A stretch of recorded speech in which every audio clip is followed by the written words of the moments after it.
વડાપ્રધાન મોદીએ સોમનાથ દાદાના દર્શન કરી પૂજા આરતી કરી। વડાપ્રધાન નરેન્દ્ર મોદીએ ગુજરાતના સોમનાથ મંદિર ખાતે પૂજા આરતી કરી અને સોમનાથ દાદાના દર્શન કર્યા। આ પ્રસંગે વડાપ્રધાન મોદીએ મંદિરના પવિત્ર વાતાવરણમાં શ્રદ્ધા અને ભક્તિ સાથે પૂજા કરી।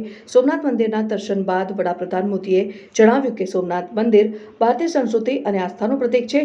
સોમનાથ મંદિરના દર્શન દરમિયાન વડાપ્રધાન મોદીએ મંદિરના પુનઃનિર્માણ અને વિકાસ માટે સરકારના પ્રયાસોની પ્રશંસા કરી।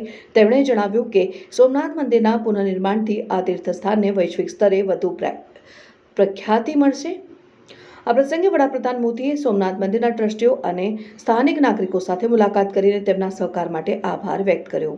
સોમનાથ મંદિરના દર્શન અને પૂજા આરતી બાદ વડાપ્રધાન મોદીએ સોમનાથના વિકાસ માટે સરકારના પ્રયાસોની પ્રશંસા કરી અને આ તીર્થસ્થાનને વૈશ્વિક સ્તરે વધુ પ્રખ્યાતિ મેળવવા માટે પ્રયત્નો કરવાની અપીલ કરી।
પ્રાર્થના સંદેશ ન્યૂઝની તમામ લેટેસ્ટ અપડેટ્સ માટે ચેનલને હમણાં જ લાઇક, શેર અને સબસ્ક્રાઇબ કરો।